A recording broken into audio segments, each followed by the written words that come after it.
Yo. No technical video today. We're going to do, we'll do the technical video, post it Sunday in preparation for next week. Today went pretty much according to plan. We talked about how we would come back down off of the post-market pump that we got, retest the top of that falling wedge. It's pretty much what we did. We did it at the 618 to 6.5 golden pocket area. I guess it'll be repeated ad nauseum. Remember, AMC does love 786s. Okay, just a thing. It's just true. I think that the 786 that I had from yesterday, if you go check that video yesterday, was like 2170 something like that. So I could picture a scenario, and I'm not looking at the chart right now, I just kind of peeked at it before this. I could picture a scenario where you open on Monday and you come down and you touch that and it correlates with another retest of the top of that recent falling wedge, or you could really just consider it a recent downtrend. Okay, so we had the recent downtrend that pop out and post-market yesterday when we went and touched like 25 or whatever was the breakout of the falling wedge. You're coming back down. Now you're kind of crawling back down that wedge on lower time frames. But the result is going to be like, if you look at the daily chart, it's going to be like basically just some wicks that touch the top of it before you start to ascend, okay? And a falling wedge is a reversal pattern. 60% or so, a little bit more than 60% from a statistical standpoint,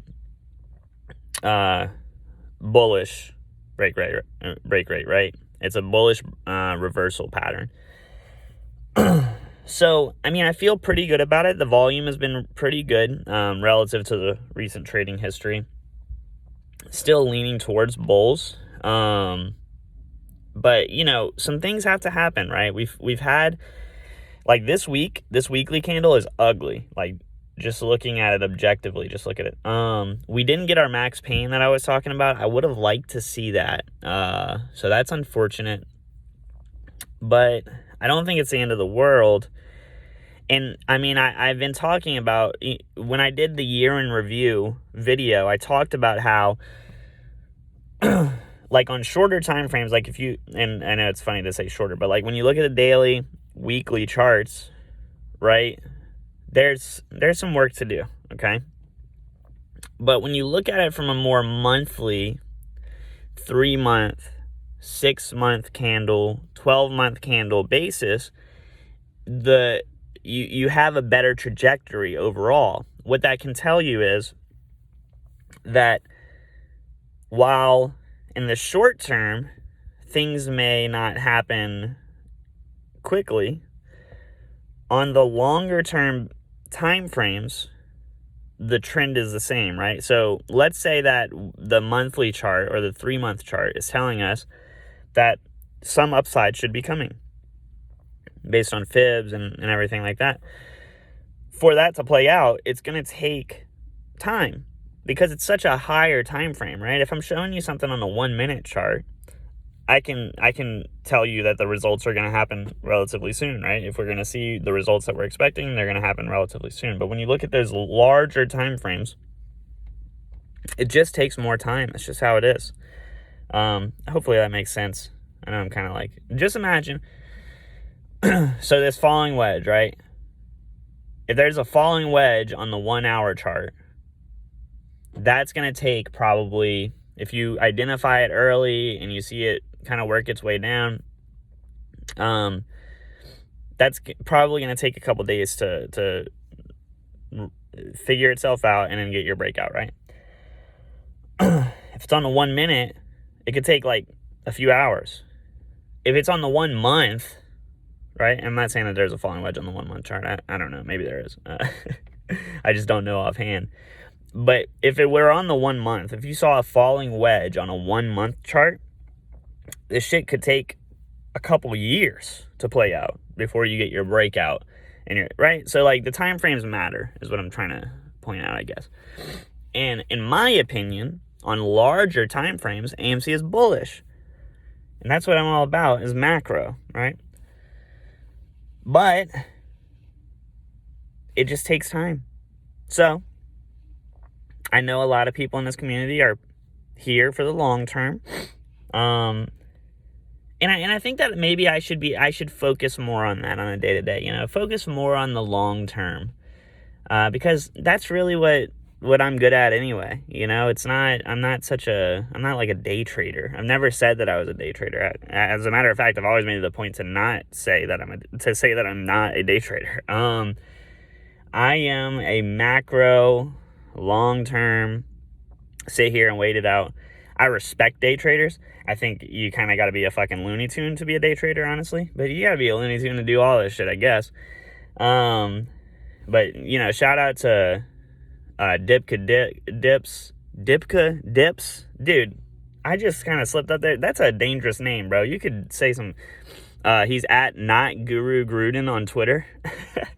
And his whole fam, Kane Capital, Stock Sniper, Mander Trades, Dwayne Trade, Diamond Trades, all those guys. Make sure you go check them out. Those guys are day traders. They're crazy. I try to keep up with them, man. Like, I'm like, dude, like, I don't know. Maybe this ain't for me. Like, I'll play a couple of them. Wins and losses. I'm just too, like, I don't like sitting there and, like, staring at the chart and, like, just, you know what I'm saying? Like, all right, is it under the 9 EMA on the 1 minute? Okay, I gotta, so, like, I'm just like, okay. I like to, like, do shit in the middle of the day and shit. But man, those guys are sick, man. They get crazy returns, but but yeah, I don't know if it's for me. But anyway, I prefer the longer term. I like to look at the daily and the weekly chart, and it's really boring. And people are always asking me, like, hey, are you gonna do like a paid subscription Discord, or blah blah blah, what? And I just picture myself doing like a paid I don't think I would ever do paid plays, because it would be like, so like other paid Discords or whatever, it's like, all right, yeah, boom, every day, like they're doing like 100 trades or whatever, and then mine would be like once every few weeks, it would be like, bought shares of this. And then if it goes down 40%, it would just be like, bought shares of this. It would just be the most boring and stupid thing ever. So like, I would just never do that, but yeah, I mean, oh man, I guess I'm rambling on. Anyway, look, the FinTwit and everything like that is crazy. The market in general is crazy right now. A lot of instability. I've talked about how ugly the SPY chart is. Me and Rico obviously have talked a ton about just the general direction of the market based on charts and just what things look like. It's some freaky stuff that could be going on, soon. So just protect yourself. Protect yourself out there. Make sure that you're not ever putting yourself in a position to where if you lose everything that you have in a position, you can't sleep at night. Like, you gotta protect yourself from that, because right now, I mean, you can see it, there's weakness. There's weakness in the market right now, right? And not to say that there can't be strength again, but this should be a constant reminder that your risk tolerance is unique to you, and you have to be careful. Because, man, look, losses, you got to be able to live with them, because you can follow me and all the people in the world, and you can do your own research, and you can all this stuff, and everyone can be wrong. Everyone can be wrong. And then what happens, right? You got to come to your own conclusions, but even when you come to your own conclusions, you got to have your own risk tolerance, and you got to look at yourself in the mirror when it's all over and be like, I'm willing to lose If this goes down 90%, if this goes down 99%, I can sleep at night. You know, I'm okay with that. It's okay. Not talking about AMC. I'm talking about just generally. And I'm not saying that the fucking SPX is going to go down 99%. But I will say that in the next 5 years, 10 years, I would not be surprised to see S&P 500 see 30 to 50% at some point, a correction. And what is that going to do to the general market? You see on a day-to-day basis, if SPY goes down 1%, everybody's running around with their hair's on fire, right? So what happens when it goes down 20, 30%? What happens when it's not so much when it goes down like that, because you saw that with COVID, right? It went down. It went down really, really hard. I don't remember exactly what the percentage correction was. Let's just say that it was 20%, just for example.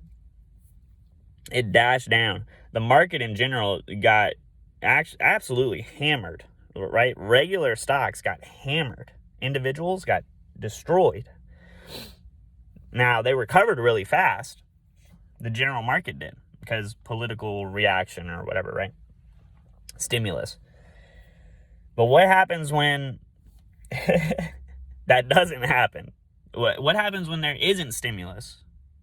Right? Do you think that the United States right now is in a place where it's just going to continue to issue stimulus? Interest rates are super low right now. So much money out on loan. I don't think so. I don't think so, man.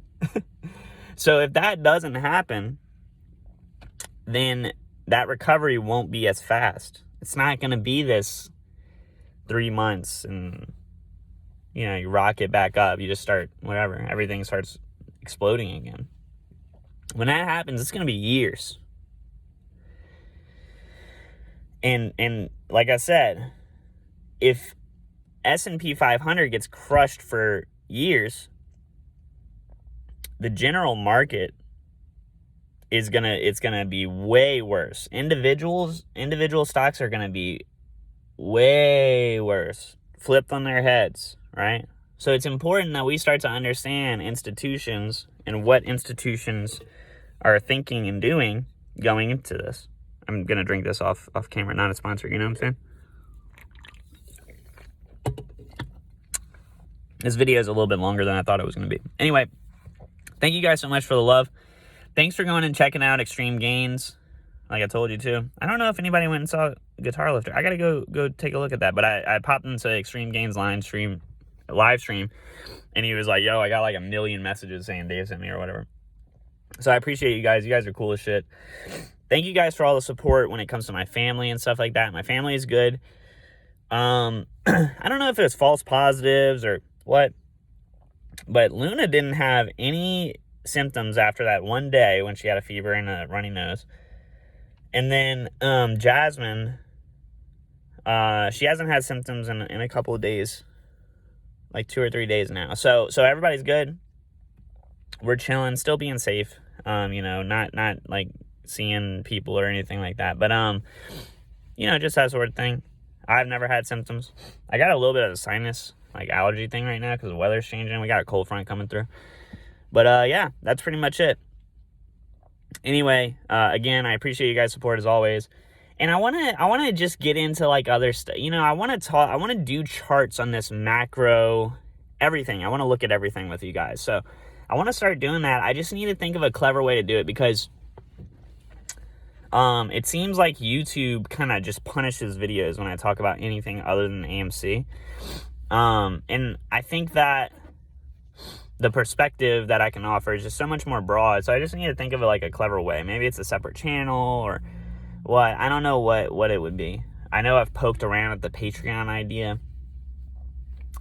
But I just, again, I don't know. I just don't feel like I would provide that much value. And I know a lot of you guys want to support me, which is cool because if I was doing that sort of like long-term research thing,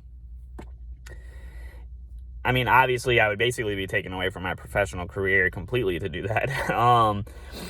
And so, that it would take time and whatever whatever I would have to be compensated. I don't know. I feel like I don't provide as much value because I'm not a day trader, I guess.